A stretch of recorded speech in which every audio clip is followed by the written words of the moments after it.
حبظل مروح البيت مع ابوه، دخلوا الشقه. حبظل مش مصدق انه اخيرا رجع الشقه، شقه بيته. تامر كان بيستحمى، خلص وطلع، سمع صوت ابوه بيضحك. طبعا دي حاجه طبيعيه بالنسبه لك، بس بالنسبه له عرف انه في حاجه غلط عشان ابوه ما ضحكش من ساعه ما مراته ماتت. تامر طلع عشان يشوف في ايه، لا ابوه قاعد مع حبظلم. تامر اتعصب قوي وقال له ايه اللي انت بتعمله ده؟ ليه جبته هنا؟ ليه؟ انت فاهم انه بسببه امي ماتت، مراتك ماتت، اللي من يوم ما ماتت ما شفناش يوم حلو في حياتنا. حبظلم قام وراح لتامر وقال له انه عارف ان موت امه كان بسببه هو عارف، بس انت ما تعرفش الشعور اللي انا دايما كنت حاسس بيه. كل يوم بفكر انه لو ما كنتش عملت كده، لو ما كنتش سرقت اليوم ده، ايه اللي كان ممكن يحصل؟ هل امي كانت هتموت ولا كانت هتفضل عايشه؟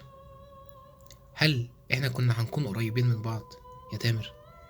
هل هكون الشخص الناجح اللي ابويا دايما كان عايزني اكونه بس معرفتش؟ مش عارف يا تامر، مش عارف. بس حاجه كمان انت ما تعرفش حاجه باللي انا عديت بيها. نومي في الشارع، مد ايدي للي يسوى ما يسواش، اكلي للزباله، والقرف اللي انا مريت بيه. هو ده ما يشفعش عن اي حاجه انا عملتها خالص، بس على الاقل يا اخي، على الاقل لو عايز تعاتبني مش دلوقتي، سيبني احاول اتعايش حتى. عم متولي قام من النقاش ده، انا قايم اعمل الغدا. عبظم راح المطبخ. يا حاج متولي، من امتى يا اخي وانت تعرف تطبخ؟ حاج متولي قال له انه من ساعه ما امك ما ماتت وانا ضعت، مش عارف ولا اغسل ولا اطبخ ولا اعمل اي حاجه.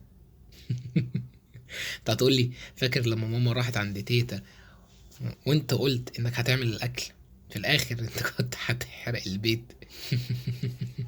ايوه فاكر. عبظم سأله انت بتعمل اكل ايه اصلا؟ حاج متولي قال له اكلتك المفضله، بسله ورز. إ- انت انت عارف اكلتي المفضله؟ اكيد طبعا يا ابني، انا ابوك. اه صح، انت اشتغلت فين؟ اصل الهدوم اللي انت جيت بيها مش هدوم شحات، في مصنع كده. مصنع ايه؟ مصنع اعاده تدوير النفايات. طب الحمد لله انك جبت فلوسك بالحلال. عبظم رد عليه وقال له اه اكيد. عبظم وابوه اكلوا وشربوا الشاي، وعبظم دخل ينام وهو ممدد لقى رساله اتبعتت له. بص على الرساله اتفجع. يعني ايه؟ عبظم اتصل بمتولي ما ردش عليه، اتصل بالحاج فتحي ما ردش عليه برضه. عبظم قلق يكون حاجه حصلت لهم، لقى رساله مبعوتة له، متولي وعم فتحي مربوطين ومتعذبين. عبظم انفجر وقام من الاوضه. ابوه قال له رايح فين؟ عبظم قال له رايح عند واحد صاحبي، مش هتاخر ما تخافش. عبظم راح بيت عم فتحي، لبس واخد سلاحه وراح على المكان اللي هم موجودين فيه. رئيس العصابه كان مستني حبظم، ولا متولي ولا عم فتحي مش عايزين حبظم يجي، محدش فيهم عايزه يجي عشان هم عارفين ايه اللي ممكن يحصل. رئيس العصابه قال لهم لو ما جاش في غضون نص ساعه مش محتاج اقول لكم ايه اللي ممكن يحصل. السؤال هنا هو حبظم فين اصلا؟ حبظم كان بيجري عشان يلحق يروح لهم. حبظلم، رايح فين؟ ما يخصكش. قلت رايح فين يا حبظلم؟ بقول لك يلا ما توجعش دماغي. رايح تسرق؟ صح، انا صح، انا عارف. الحرامي طول عمره هيفضل حرامي. عارف لو ابوك عرف هت... هتعمل ايه يعني؟ هتقتل اخوك؟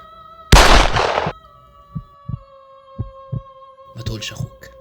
اوبا، نص ساعه عدت، انتوا طبعا عارفين ده معناه ايه.